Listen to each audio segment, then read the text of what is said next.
o más o simplemente uno se da cuenta cuando no ha hecho no lo ha resuelto la práctica, ¿ya? Entonces, para el día lunes vamos a resolver los ejercicios de la práctica que he enviado el día de ayer, ¿ya? Me comentaste, Alexis, que algunos compañeros, no sé, que han tenido actividades hoy día por el Día del Estudiante. Eh, yo también he sido estudiante como ustedes, ¿ya? Y cuando tenemos un compromiso y tenemos algo importante, cada uno vive sus prioridades, asiste, ¿no? Entonces, me vas a pasar la lista, Alexis, Roland, de los que estamos presentes, ¿ya? Y solamente hasta las 9:30, ¿ya? Hasta las 9:30 los que se conecten, ¿está bien? Está bien, ingeniero. Ahí le estoy mandando la asistencia a las 9:30. Mm, ya. Igualmente, como es la última sesión, quizás hoy día terminemos un poco más temprano, ya ustedes tienen la práctica, todo. La información de lo que hemos visto de los métodos clásicos de estimación de reservas, lo van a encontrar en bastante bibliografía. Ya hay un material que también terminando la clase, les voy a compartir. Seguramente algunos lo tienen. Es un manual. A ver, voy a compartir mi pantalla. Mm, Un ratito, a ver, un ratito. A ver, voy a compartir.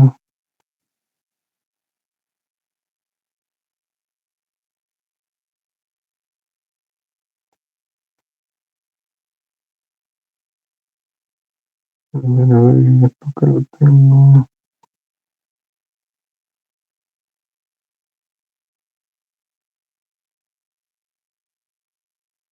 Acá está.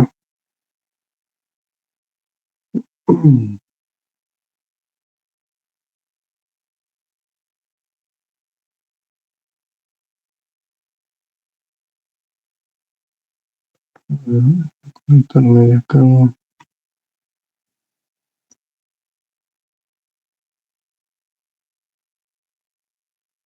Ahí está. A ver, voy a compartir mi pantalla.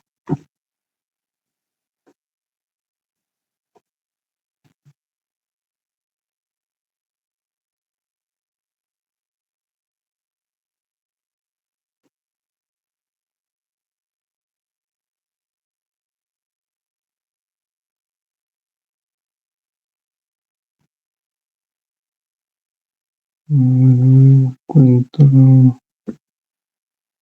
No,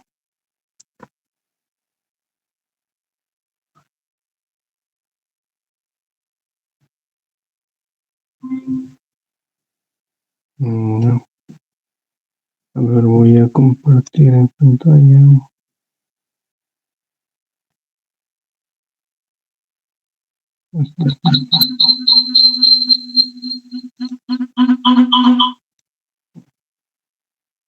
Voy a compartir.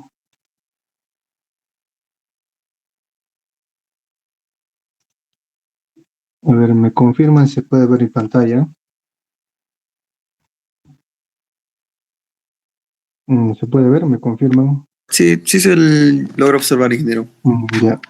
Este material yo lo he descargado de internet. Igual se lo voy a compartir después de terminar la clase.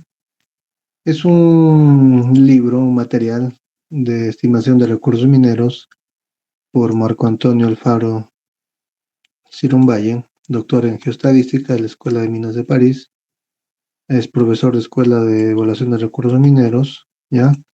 Entonces, este libro prácticamente yo sí lo he visto, se los puedo dar fe de que es un buen material para que vayan repasando lo que hemos visto en el curso. Si ven acá en el índice de temas, ya hemos visto hasta ahorita lo que son los métodos tradicionales, método de los polígonos, método de inverso de la distancia, lo que estamos viendo, y los métodos, crítica general de los métodos tradicionales, acá un poco más incluso pues se puede ver. Ya, lo que hemos visto nosotros, como les comenté, es un antes, ya para saber cómo se hace este tipo de trabajos. hemos visto la parte de cómo se hace la planificación para la evaluación de un yacimiento mineral, donde hemos visto que pasan por ciertas etapas de hacer una caracterización del yacimiento mineral, tengo que hacer una planificación del muestreo, ya cómo voy a hacer el muestreo, ya, y luego de eso tengo que ver, ya, la, el planteamiento, ya, de cómo voy a analizar estos datos por métodos clásicos que hemos visto y el método geoestadístico que vamos a ver más adelante. Entonces, básicamente en el capítulo uno ya sería ver los métodos tradicionales, método de los polígonos, el inverso a la distancia. En la siguiente sesión, ya pasando ya el primer examen, vamos a ver este tema de lo que es la geoestadística y las variables regionalizadas y lo que es el variograma, ¿ya? Entonces, este sí es un buen material, ¿ya? Y para terminar el curso vamos a ver lo que son el error de estimación y el clipping. Y obviamente vamos a hacer un análisis mediante un software.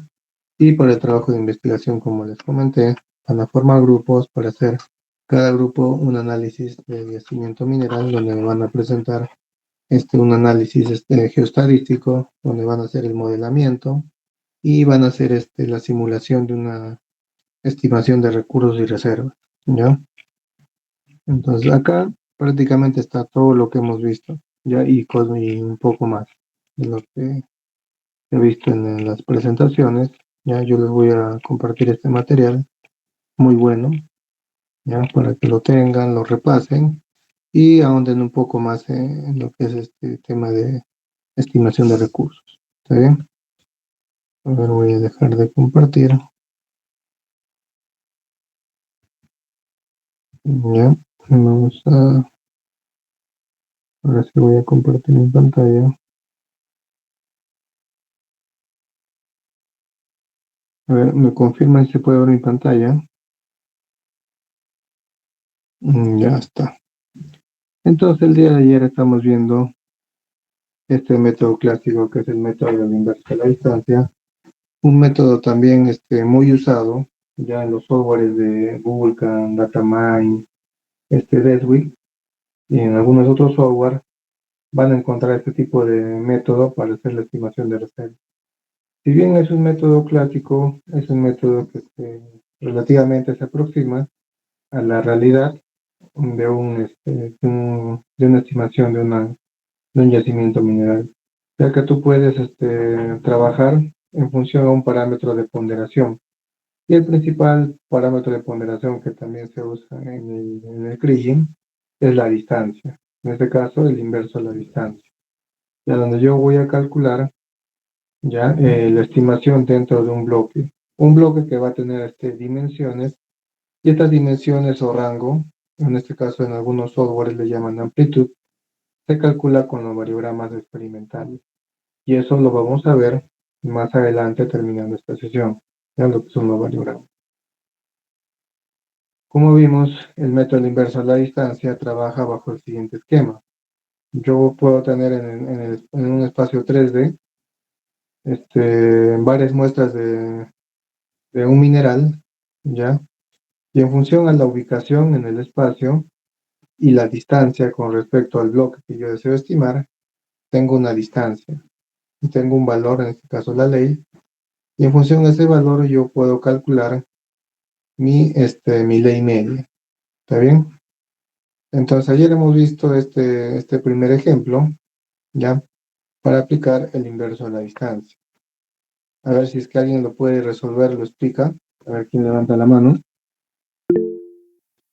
Rivaldo, Yair, Yana, Alejo. A ver, adelante, Rivaldo, comparte tu pantalla y explícanos este ejercicio.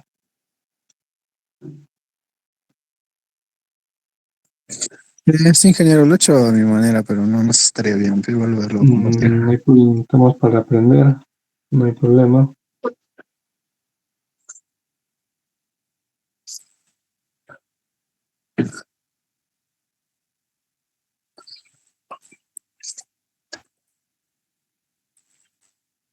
A ver, comparte tu pantalla.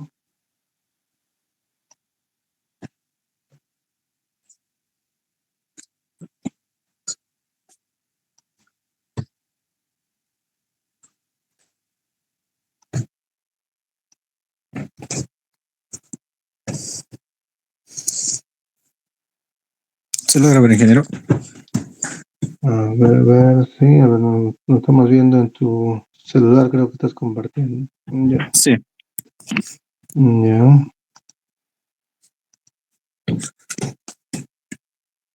A ver, darle un poco de zoom para que se vea un poco mejor. Ahí te va, acabo de mandar. Ya, ahí sí se ve. Ya, léenos el enunciado del ejercicio y explícanos detalladamente cómo lo ha resuelto. Ya, dice, tenemos un conjunto de 4 muestras de un yacimiento de zinc, cuyas leyes son 8.2, 9.6, 13.15% y 6.3%. Calcula el valor de X sub 0 utilizando el método de inverso de distancia. Ya. Ya, lo que yo he hecho es, bueno, tomarle, como dice que cada región es de 100, entonces, bueno, he hallado las distancias desde el punto de partida para cada uno. Como acá son dos, pues le he puesto 200. Para el caso del X1 solo sería 100. Para el caso del X3, lo he tomado como si estuviera en la mitad, por eso le he puesto 50 y como el otro es 100, entonces le he aplicado ahí Pitágoras y me salió 111.8. Y Ya. para lo que es el cuarto, también lo mismo, como es 100 y 100, hay Pitágoras y 100 raíz, 100, es 100 raíz de 2 y eso es 141.42 metros. Ya. Después ya he aplicado el criterio que es, bueno, está en los dispositivos, esta fórmula, eh, la que he puesto, bueno, con las distancias, ¿no? Uno sobre la primera distancia he tomado la del 100, he tomado la del 141.42 y la del 111.8. Acá es donde, bueno, tenía mi duda porque como he visto que el otro descarta lo que es el que está mayormente más distanciado, lo he descartado el 200. Entonces solo he puesto Mm, 1 sobre 100 multiplicado por su ley que es 8.2 en el caso del X sub 1, como decía, 8.2. También bueno, es lo mismo para aplicar para el segundo y como he descartado lo que es ese de acá, bueno, no lo he colocado. Y en la parte de abajo solo he colocado las distancias, la inversa de la distancia al cuadrado y me salió 9,51% de zinc. ya. ¿Cuánto te ha salido? 51. 9.51. Has multiplicado en el denominador la ley por bueno, el uno sobre el inverso, bueno, el inverso de la distancia, que sería uno sobre la distancia, Sí, elevado al multiplicado. cuadrado, ¿verdad? Sí, Y solamente has tomado en cuenta, entiendo, los tres, pues sí, las tres muestras que están cerca del bloque, ¿no? sí. Del deseo Si es calculado. que serían los cuatro, le he puesto acá abajo, salía 9,52. Claro, por ejemplo, en este caso del método de la inversa distancia, está bien el ejercicio, ya obviamente siempre bajo ciertos criterios, pero en este caso, ¿qué criterio, digamos, yo usaría? Digamos, imagínate que yo estoy aplicando el inverso a la distancia, ¿qué criterio tendría que yo utilizar para yo decidir o tomar la decisión de trabajar con las tres muestras o trabajar con las cuatro muestras? ¿Cuál sería mi criterio? No sé, ¿qué criterio tú usarías para usar las tres o para usar las cuatro? En este caso, o sea, como es lejano, me generaría un máximo, bueno, mayor error. Sin embargo, como tengo las tres cercanas, son promedias, por eso los tomé así. Son promedias a 100. Ya. La respuesta sería, ya para más complementar y para que también todos tengan en cuenta, cuando yo aplico un método, no solamente el inverso de la distancia, también lo vamos a ver en el método del Kriging cuando hagamos este análisis geostadístico, ya que también trabaja con las distancias. El factor o el criterio que se toma para yo determinar con cuántas muestras yo voy a trabajar, uno sería decirle, voy a trabajar con muestras que estén dentro de un bloque, digamos, en el caso que estamos viendo en la pantalla, un bloque que tenga 200 por 200. todo lo que esté en el cubo, en el bloque de 200 por 200, va a ser considerado dentro de mi estimación.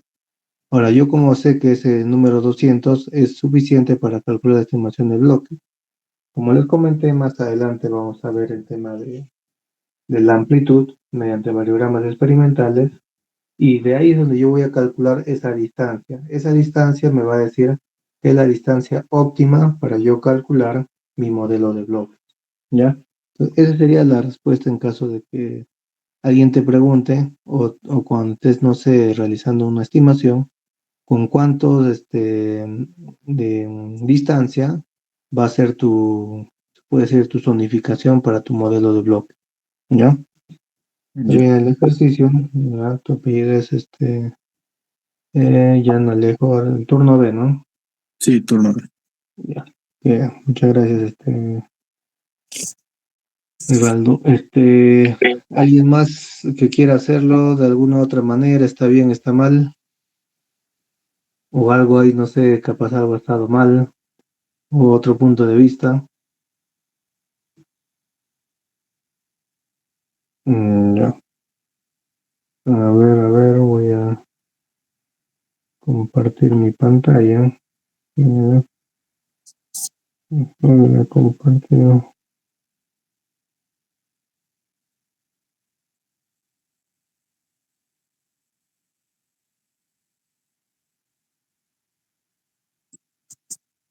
Ya.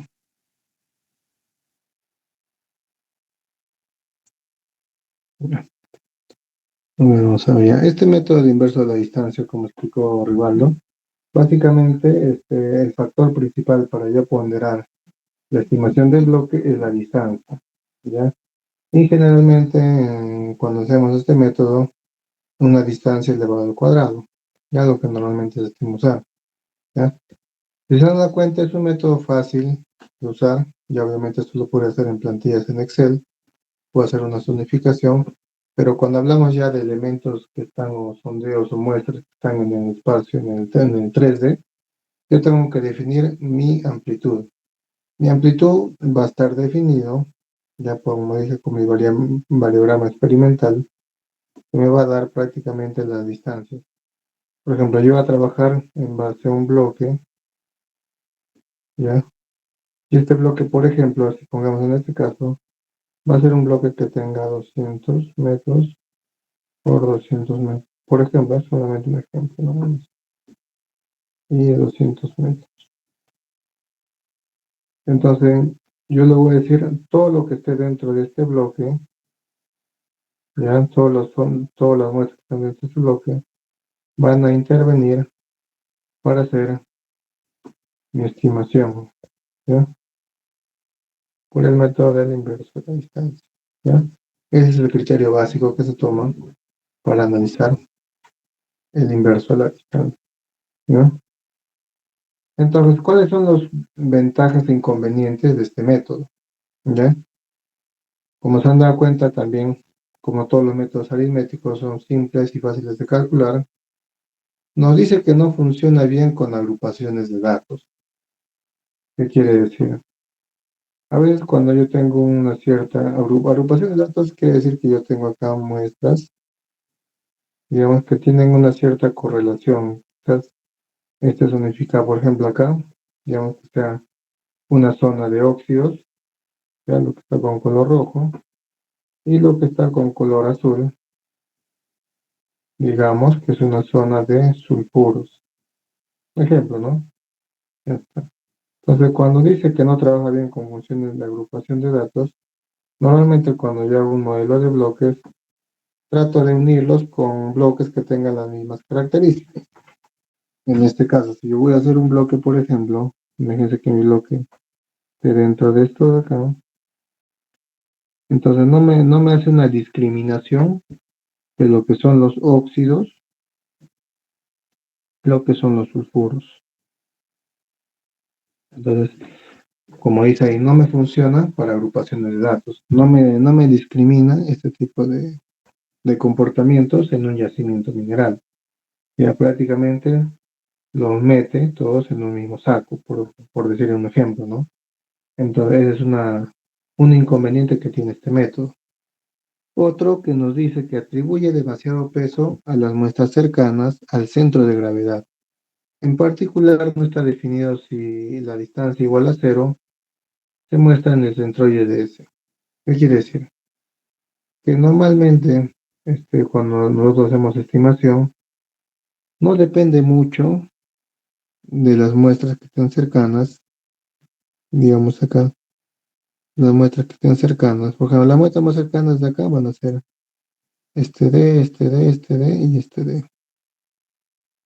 Y las muestras más lejanas van a ser estas distancias de acá. Un ejemplo, ¿no? Vamos a poner una distancia A, una distancia A, una distancia A, una distancia A. Entonces, no tiene mucha, como se dice, relevancia, o sea, hasta cierto grado, porque también no es lo mismo calcular o ver la estimación de este punto, digamos, este punto A, de una muestra que se encuentre en este punto, una muestra, no sé, X, con respecto a una muestra que se encuentra acá, a una distancia Y. Entonces, el que más va a influir en la estimación de la muestra A va a ser, en este caso, el muestreo X, ¿ya? Porque tiene una distancia de 1, ¿ya? Que va a ser mucho menor, ¿ya? Que la distancia de 2. Entonces, el que va a impactar más o va a tener mayor influencia va a ser la distancia X, ¿ya? Pero esa es como una regla que puede ser empírica, pero no necesariamente cuando se trabaja en un yacimiento mineral se cumple esta regla. ¿Está bien? Entonces, para realizar este tipo de estimación, ¿ya? Eh, Uno de los defectos que tiene es que a veces le da demasiado peso a las muestras que estén dentro del centro de gravedad. Otro nos dice, no toma en cuenta la forma ni el tamaño de S, en este caso S vendría a ser el yacimiento o del bloque, porque su centroide coincide con el de S. Entonces, a veces normalmente, cuando yo hago mi muestreo, generalmente cuando yo voy a tener mi bloque, este bloque de acá, normalmente este bloque que yo tengo para hacer mi cálculo de inverso de la distancia, no es representativo, ¿ya? Porque el yacimiento mineral, a veces en las muestras, algunas van a estar fuera, otras van a estar dentro, y no necesariamente van a coincidir con la estimación que yo voy a hacer de este bloque, ¿ya? No necesariamente. Este modelo de inverso de la distancia, esto lo vamos a ver cuando veamos o hagamos una comparación con el método del Kriging. Solamente para adelantarles, el método de inverso a la distancia que trabaja con digamos, con un cuadrado, como vemos acá, un bloque, o en este caso un círculo, donde básicamente en el bloque yo voy a capturar las muestras que van a intervenir en la estimación. Cuando yo aplico el método del Kriging, ya un poquito para adelantarme, yo voy a trabajar con elipsoides, ¿ya? Este es un elipsoide, ¿ya? Y el elipsoide normalmente va a tener, pongámoslo acá, este es mi norte, va a tener un azimut, ya va a tener un azimut donde básicamente me va a decir hacia dónde va a ser la correlación de las leyes de mi yacimiento mineral. ¿En qué orden correlativa va? De este a oeste, de norte a sur. En este caso yo puedo decir que esto sea de sur oeste a noreste, su comportamiento, ¿ya? Entonces, y también esta distancia de acá. Tengo una distancia de 1 y una distancia de 2, que vendrá a ser el rango de amplitud que va a tomar las muestras, ¿ya? Y eso tiene una dimensión. Entonces, bajo ese concepto, ese enfoque, me está diciendo que va a agrupar a los datos que tengan una cierta correlación. Y esa correlación va a estar en función a la dirección que tengan el sentido de las leyes, ¿ya? Por ejemplo, acá habría una correlación si yo digo que mis leyes, ¿ya? Mis leyes en un sector suroeste, digamos acá, son mayores y en el sector noreste, vamos a representarlo acá, son menores. Entonces hay una correlación. Entonces básicamente, este elipsoide yo lo voy a calcular con el método del CRI. ¿Está bien? Que me va a ayudar a hacer este tipo de estimación.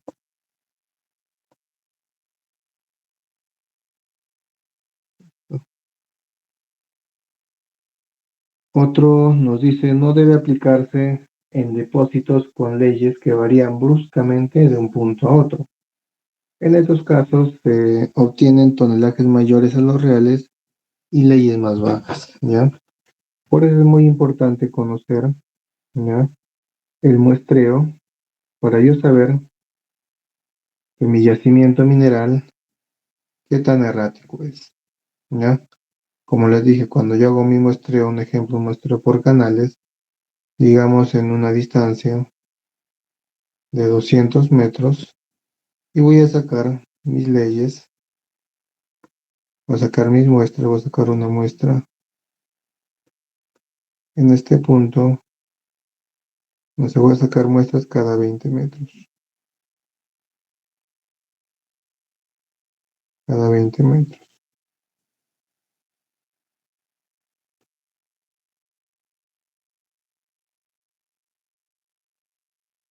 Listo. Entonces acá digamos que yo saco una ley, hablamos de porcentaje de 1.5, de 4.8, de 9.2, ya tenemos pues en porcentajes, ya son las leyes, acá de 1.2, de 3.4, de 1.0, de 9.8, de 2.3 y de 7.8, de 2.1. Si se dan cuenta, acá mis leyes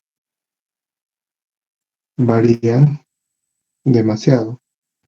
Estaríamos hablando de un yacimiento ya errático, donde el comportamiento de las leyes es muy variable. Yo le puedo dar forma a esto, ¿ya? Solamente para recordar, como les dije, esto ustedes seguramente se lo han llevado en su curso de estadística, ¿ya? Cuando yo tengo una agrupación de datos, lo que yo tengo que calcular es cuál es mi media muestral, y cuál es mi error, ¿ya? Mi error en este caso se representa por la varianza al cuadrado o mi desviación estándar, ¿ya? Y esto lo puedo representar mediante una campana de Gauss, ¿ya? Y ver mi media y ver cuánto ha sido mi error, ¿ya? Y cuando yo grafico mi campana de Gauss, en la campana de Gauss, mientras mis datos estén agrupados, pongamos un ejemplo de esta manera, algo así, es porque básicamente mi agrupación de datos no es muy variable. Casi todos están dentro de la media muestral. Pero si yo tuviera o formara una gráfica de esta manera, entonces esta gráfica me indica que existe una alta variabilidad de los datos. Esto lo puedo corroborar calculando mi error de estimación mediante la varianza o la desviación estándar o desviación típica. Como le dije, esto ya lo vimos o ya lo vieron en el curso de estadística, pero en base a ese análisis muestral, yo puedo determinar si existe una alta variabilidad y opto por no usar un método en particular. Si fuera un yacimiento, por ejemplo, los yacimientos tipo estratiformes, en este caso yacimientos no metálicos, el método del inverso a la distancia sería un buen método, ¿ya? Para realizar la estimación del recurso y la reserva de ese tipo de yacimiento, ¿ya? Donde no existe o no hay una alta variabilidad con respecto a las leyes, ¿ya? En general podemos ver que mis métodos clásicos tienen muchos inconvenientes, ¿ya? Estamos haciendo muchos inconvenientes, haciendo la comparación de que la mayoría de yacimientos minerales en el Perú, en la cordillera de los Andes, nuestros yacimientos metálicos y polimetálicos ya son bastante erráticos. Si hablamos de yacimientos auríferos, son erráticos, yacimientos de plata también son erráticos, yacimientos de zinc también son erráticos, ya estaños también son erráticos, pero cada tipo de yacimiento, cada tipo tiene una cierta variabilidad. Por eso es importante también conocer cuál es la desviación entre mi rango de muestras que tiene mi yacimiento. Entonces ahí yo puedo determinar cuál es el grado de incertidumbre o error que tiene con respecto a la media muestral. ¿Ya? Entonces acá vemos que en estos métodos tradicionales, ¿ya? El inconveniente principal es que son empíricos. ¿Qué quiere decir que son empíricos? Que básicamente yo al agrupar los datos no le doy el debido sustento o ponderación para determinar la ley media de un yacimiento en particular. Ya básicamente es sumar datos y dividirlo una cantidad entre la cantidad conocida de datos, pero aplicando una cierta ponderación. Pero básicamente no reflejaría en sí la agrupación de datos, ¿ya?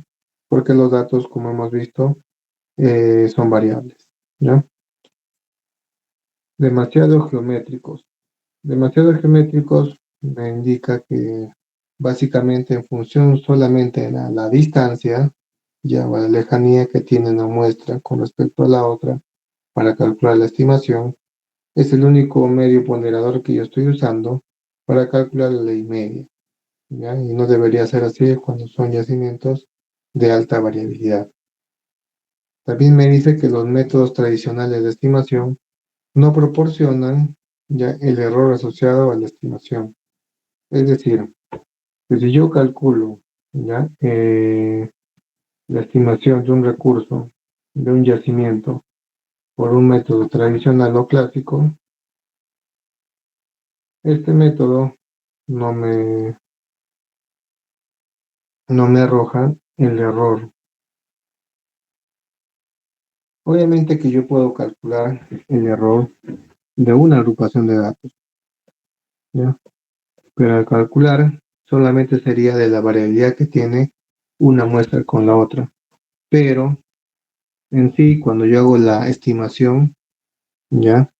De mi yacimiento mineral, no me proporciona un error asociado a esto, ¿ya? Porque obviamente al ser demasiado, como dice, geométrico, hago análisis pues, con cierta facilidad, no me va a permitir determinar un error, ¿ya? También me dice que no se consideran las estructuras del fenómeno mineralizado, como hemos visto en el caso del inverso de la distancia, ¿ya? Que si yo tuviera en un caso, tuviera óxidos, ¿ya? Y tuviera sulfuros, ¿ya? Por ejemplo, el método inverso de la distancia no me discrimina entre óxidos y sulfuros. Simplemente tomo o agrupa los datos que estén dentro de esta amplitud, ¿ya? Por estructura entendemos lo siguiente, ¿ya? Cuando hacemos el análisis de un yacimiento mineral, ya hay que tomar en cuenta, como les dije, ciertos comportamientos estructurales del yacimiento. Hay yacimientos que van a ser uniformes, donde el macizo rocoso o las cajas son bien competentes y no voy a encontrar algún tipo de desviación con respecto a mi yacimiento, por ejemplo, las fallas. ¿Ya? Acá me dice la continuidad de las leyes. Existen casos desfavorables en los cuales las leyes son erráticas y otros más favorables en los cuales las leyes son regulares. Entonces, esto se debe básicamente al grado de anisotropía que tiene el yacimiento mineral.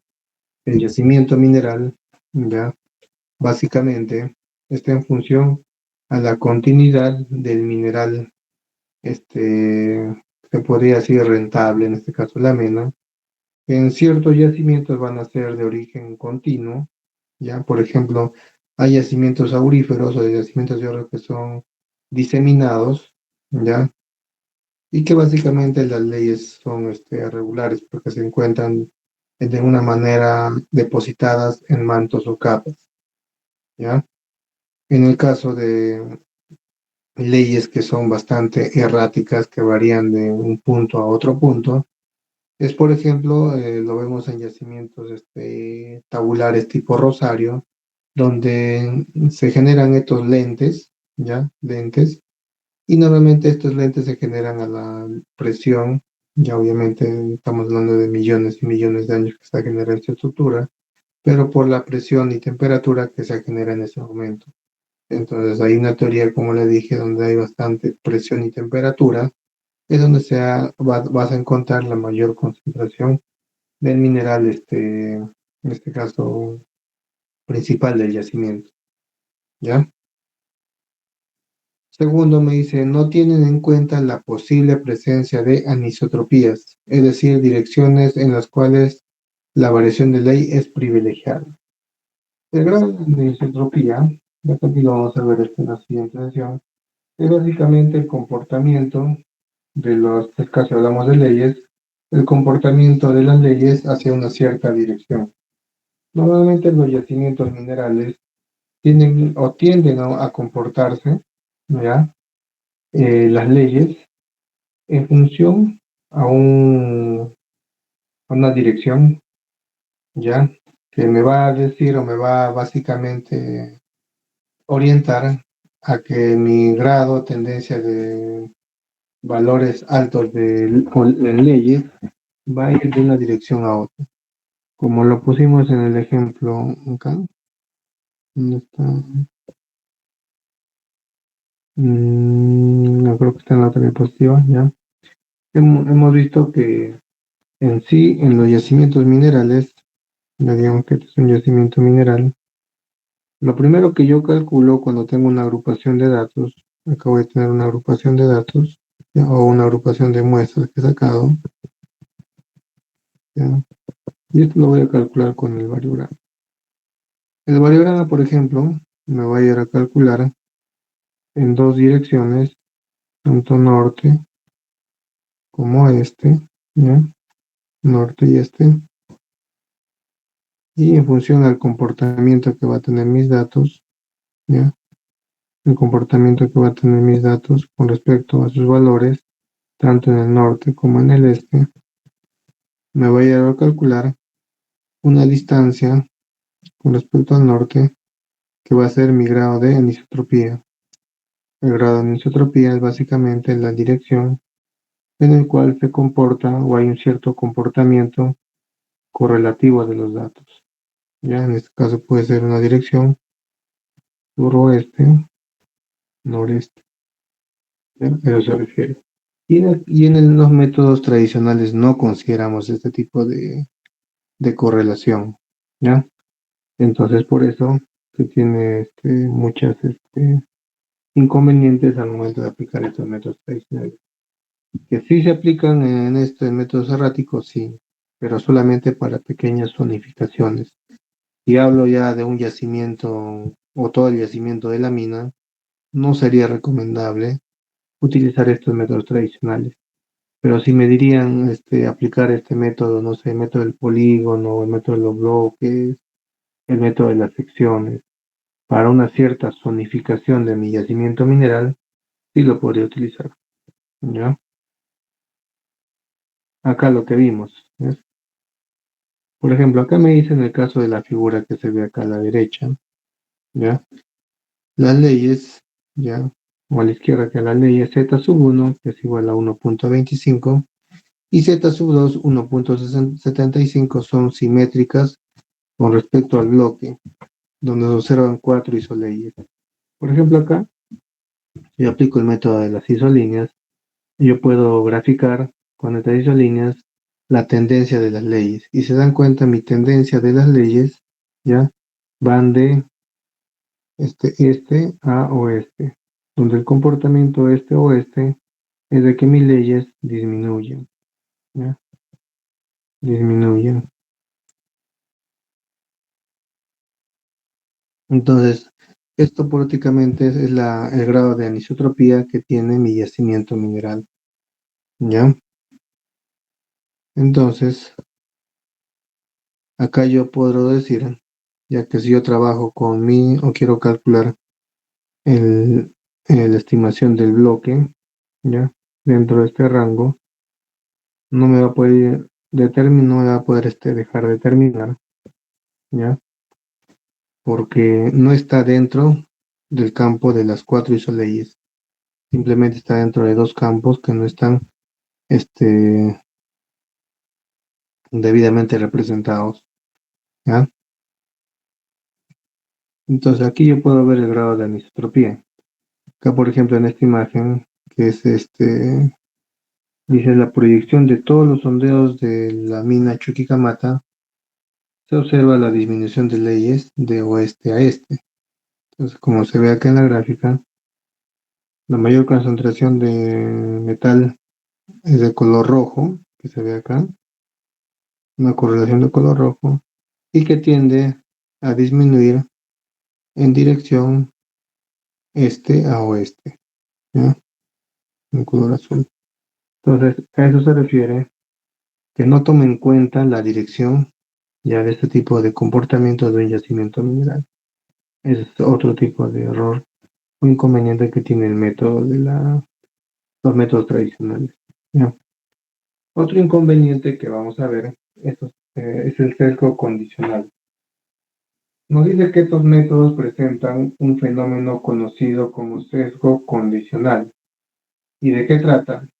Se realiza una sobreestimación de las leyes altas y una subestimación de las leyes bajas. Por ejemplo, en este gráfico me dice, calcula la ley media aplicando los diferentes métodos tradicionales del cálculo de reservas. Por ejemplo, acá en la leyenda que me dice que la ley es igual a 1 cuando es un color rojo y la ley va a ser igual a 0 cuando es un color blanco. Entonces, yo cuando trato de agrupar los datos y estos números que yo veo acá, 0.99, 0.45, es el porcentaje de área que ocupa este cuadrado. El 45% de este cuadrado está ocupado por el área del yacimiento mineral. Igualmente acá, el 35% de este área está ocupado por el yacimiento mineral. Entonces, en este caso, en particular, si yo aplico el método tradicional, simplemente esta parte que me dice que yo le echo sondeo y quizás no acorta ningún tipo de estructura, voy a prácticamente no considerarlo. Ya se aplico el método tradicional, obviamente. Yo les he utilizado en bloques, ¿ya? Pero como dice que cero o lo que está vacío corresponde a una ley igual a cero, simplemente no va a ser considerado dentro de mi estimación. Y este que es una ley igual a 1, sí va a estar considerado dentro de mi estimación. Pero si se dan cuenta, ya, yo estoy perdiendo datos, perdiendo información. ¿Ya? Pierdo datos. Entonces, esos son los inconvenientes que tiene el método tradicional al momento de hacer una estimación. ¿Ya? Ya, eso sería con respecto a lo que son los métodos tradicionales. ¿Ya? Practíquenlos. Les voy a pasar esa práctica. En esa práctica hay también ejercicios para que ustedes lo revisen, ya puedan resolver en su casa, ¿ya? Y van a ver muchas cosas más, ¿ya? Como les dije y siempre lo voy a repetir, la universidad lo que les va a dar a ustedes es la base para que ustedes inicien con su investigación, con su preparación. En la universidad básicamente somos casi, se puede decir, el que se forma de manera autodidacta, pero no solamente buscando información, leyendo libros, leyendo manuales, videos, conferencias, sino que también preguntando, ¿ya? Si hay, como digo, cualquier duda, consulta que haya con respecto a algún tema, teoría que hayan revisado en el material que yo les envío, háganmelo de conocimiento, sino también tienen al ingeniero que también realiza este tipo de estimaciones, que es el ingeniero Marco Valenzuela, que también pues, un experto en ese tema de estimación de recursos y reservas, ¿ya? Entonces, como le dije, con aprender lo básico, está bien, tener conceptos, tener los conocimientos claros. Pero si queremos dar el siguiente paso, ya, porque este tema de estimación de reservas, recursos, también te va a abrir puertas para, para que en otras unidades mineras, si se van a hacer sus prácticas, van a incursionar en la industria minera. Este es uno de los temas también importantes que se ve en la minería, ya, básicamente el tema de la estimación, trabajar con datos y llegar a a un cierto análisis. ¿Está bien? El siguiente tema que vamos a ver es algo corto, ya para terminar, es el tema de la compositación. Ese término lo vamos a ver a menudo, muy continuo, cuando realicemos lo que es la estimación, ya, de un recurso. ¿Qué nos dice la compositación? Nos dice que generalmente los intervalos de muestreo en los sondeos de exploración no coinciden con los intervalos de trabajo para la estimación de recursos. Me dice que los intervalos de muestreo son siempre menores, pues se busca determinar la variabilidad espacial de las variables que se estudian. La compositación es un procedimiento mediante el cual las muestras de los análisis se combinan en intervalos regulares. Quiere decir que son de igual longitud, que no coinciden con el tamaño inicial de los análisis. ¿Ya? ¿A qué se refiere? Yo cuando voy a hacer mi estimación de reservas, normalmente antes de hacer la estimación, yo tengo que aplicar la compositación en mi sondeo diamantino. Como les dije, el sondeo diamantino normalmente, ya voy a dibujar acá aparte, voy a dibujar acá arriba. Cuando yo tengo mi sondeo diamantino, no es que mi sondeo diamantino lo voy a encontrar de una manera intacta, ¿ya? Ahora voy a dibujar acá. No va a estar intacta. Por temas de fallamiento, temas estructurales, o el mismo barreno de perforación, ya o tubos de perforación, va a generar ciertas grietas o rajaduras en mi sondeo.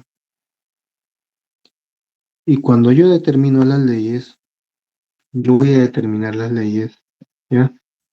A partir de una distancia mínima, ¿ya? Pero considerando hasta el resquebrajamiento de este testigo. Entonces, esta casa de resquebraja voy a llevar todo esto al laboratorio. Digamos, acá tengo una distancia pongámosle números, ¿ya? Una distancia de 5 o de 50 centímetros, acá una distancia de 80 centímetros, acá una distancia, no sé, de 40 centímetros y acá una distancia de 20 centímetros, ¿ya? Entonces, estos testigos yo los voy a llevar al laboratorio y en el laboratorio cuando lo lleve me va a botar un análisis, me va a botar un análisis, ¿ya? Y me va a decir, esta tiene una ley 1, esto va a tener una ley 2, una ley 3 y una ley 4, ¿ya?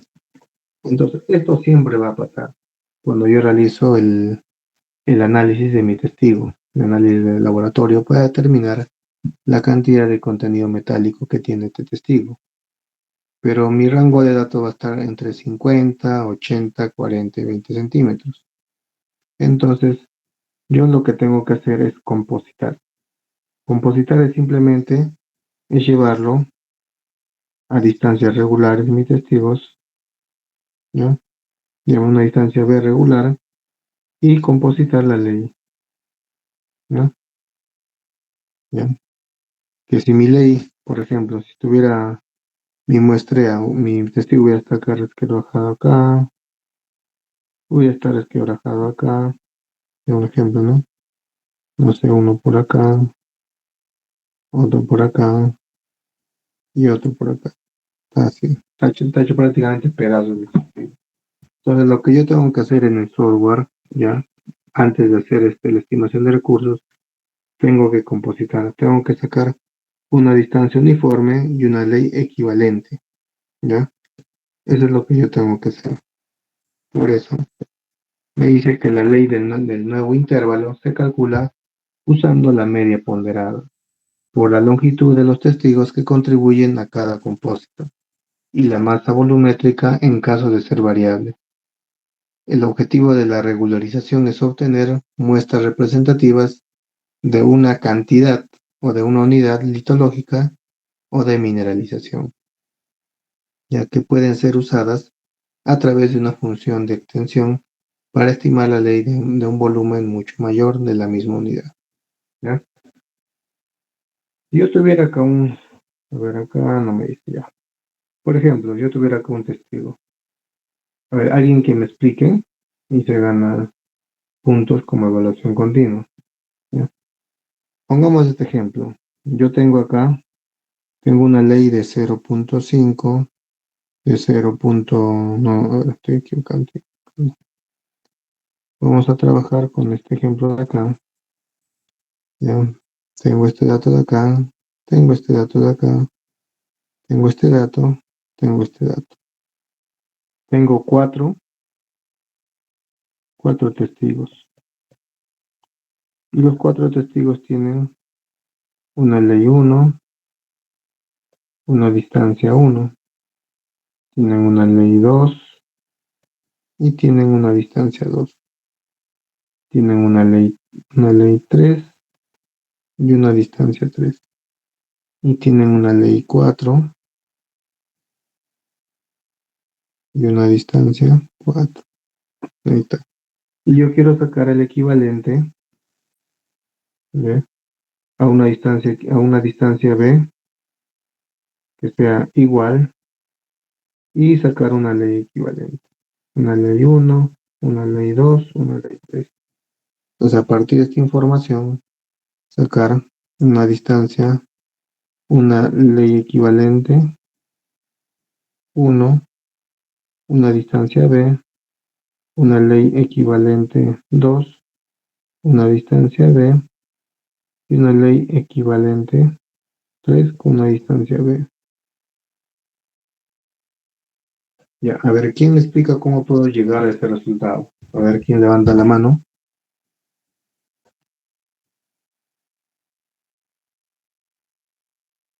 A ver, nadie. Esto lo puedo calcular como dice acá, mediante un método aritmético.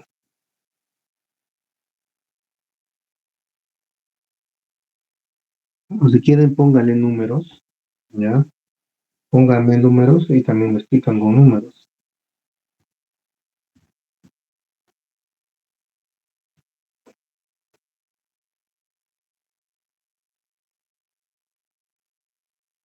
¿Nada? Entonces los dejo para que investiguen. A ver, como yo llego de 4 leyes o 4 muestras a simplemente a 3 leyes equivalentes bajo una misma distancia. ¿Qué dice acá? Me dice, la ley del nuevo intervalo se calcula usando una media ponderada por la longitud de los testigos. A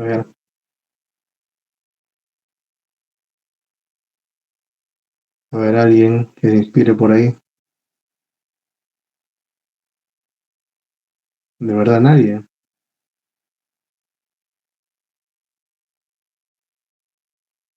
No veo que nadie levanta la mano.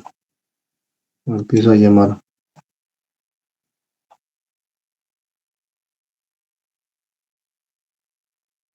Ya, eso se los voy a dejar como tarea, ya, para que averigüen de qué manera mediante un medio aritmético que es la ponderación, como yo puedo calcular de que si mi testigo está partido en cuatro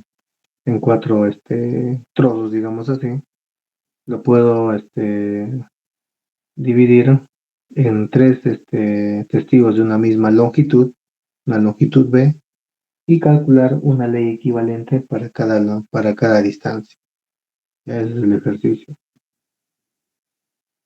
La compositación, ¿qué ventajas tiene? ¿Ya?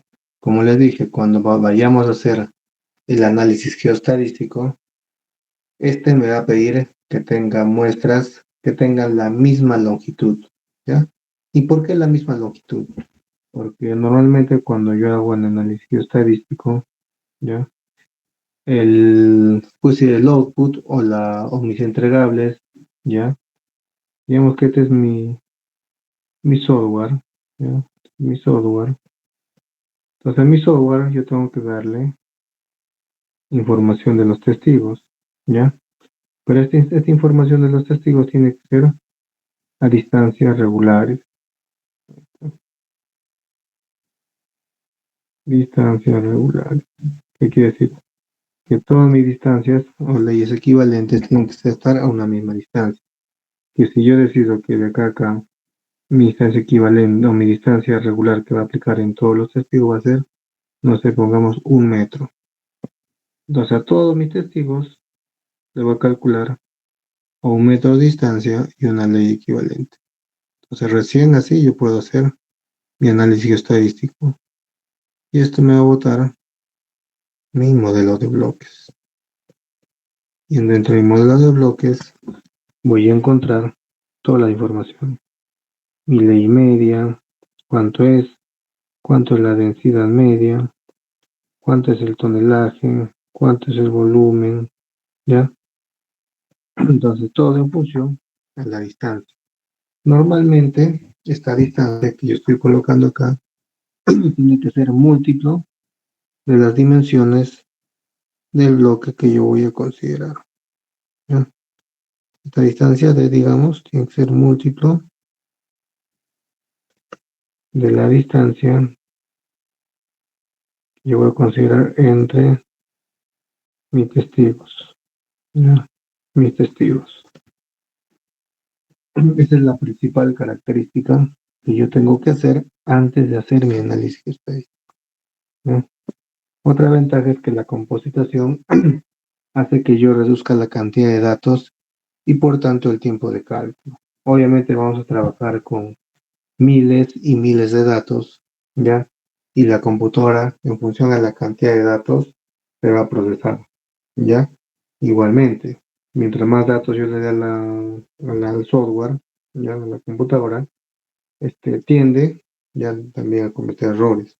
Es por eso, imagínense que si yo tuviera muestras de testigos, por ejemplo, que están hechos pedazos cada, no sé, cada 10 centímetros o cada 20 centímetros, un ejemplo, ¿no? Entonces yo puedo compositar y decirle, quiero que me composites cada 2 metros. Entonces cada 2 metros me va a compositar.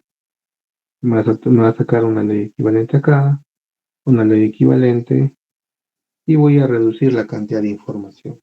Y por ende, el tiempo de cálculo va a ser mínimo, ¿ya? Esta también es una ventaja de la compositación. Otra ventaja es que se producen datos homogéneos y de más fácil interpretación. Obviamente, es más fácil interpretar datos que son, por decir, simétricos en distancia, porque estamos hablando de distancias que van a ser iguales. Y cuando yo esto lo extrapole, por ejemplo, en un software y quiera visualizar mis leyes de manera compositada, con una distancia equivalente o una distancia igual y con una ley equivalente, me va a ayudar a determinar, por ejemplo, el grado de anisotropía, ¿ya? Que es prácticamente una interpretación visual de cómo se están comportando mis leyes.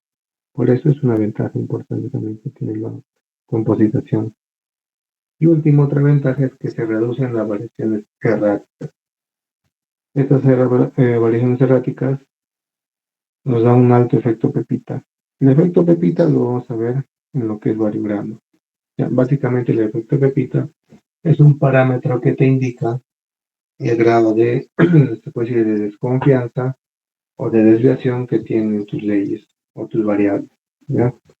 Producto de muestras con valores extremadamente altos, ¿no? Entonces, cuando tengo esto, entonces también la composición me va a ayudar a sacar una ley equivalente. Y es, por ejemplo, si mi muestra sacar 10, 20 centímetros, y por acá tengo muestras, no sé, de 1, 2, acá llegó 10, acá 1, 3, acá llegó 20, 4, 1. Entonces yo saco simplemente el promedio de esto, y estos 2 metros, voy a decir, tienen una ley, por ejemplo, de 5%. Ya está. Entonces me elimina en cierto grado los saltos erráticos o los valores extremos. Pueden ser mayores o pueden ser menores, ¿ya? Entonces la compositación es importante, ¿ya? Para cuando hagan el cálculo o el análisis geoestadístico. Primeramente hay que compositar. Y la mayoría de softwares que te hace esta estimación de recursos te va a decir, antes de ingresar tus sondeos diamantinos, el primer paso que tienes que hacer es hacer la compositación. Y la distancia que tú vas a tomar ahí en la compositación tiene que ser una distancia múltiple de tu tamaño de bloque. ¿Y de qué depende el tamaño de bloque? Ya lo vimos en la sesión anterior.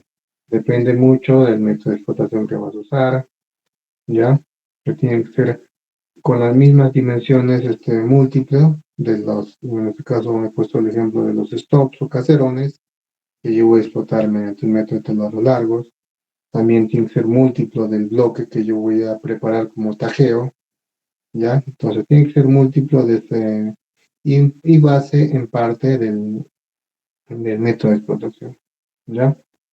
Ese es un criterio, no hemos visto más criterios, que también es el tipo de yacimiento, el grado de zonificación o tipo de mineralización que pueda tener.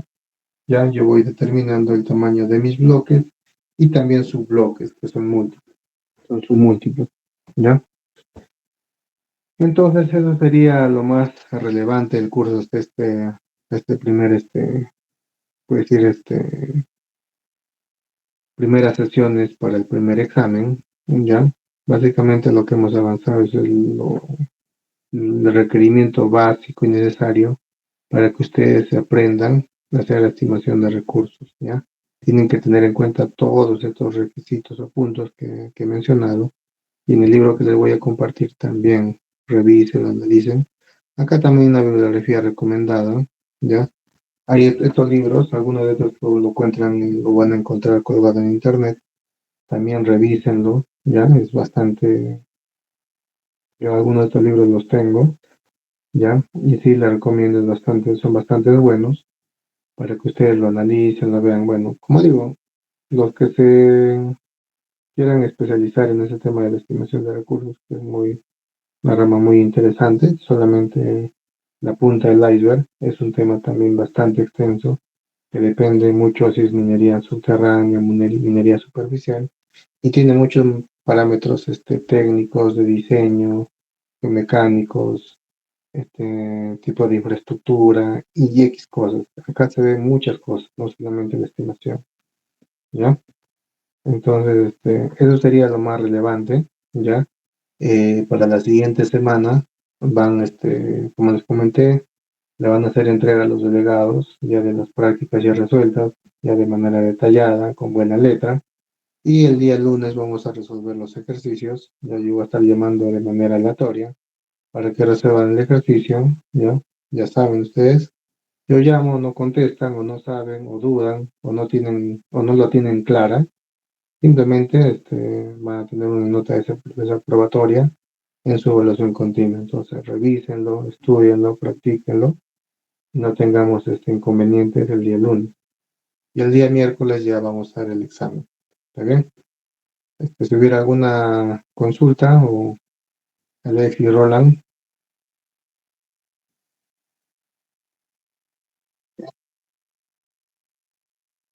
Ya. Entonces me hacen llegar la relación de los que han estado en clase. Me hacen llegar. Ya. Y nos vemos el día lunes. Ya. Muy buenas noches. Nos vemos. Que tengan una buena noche.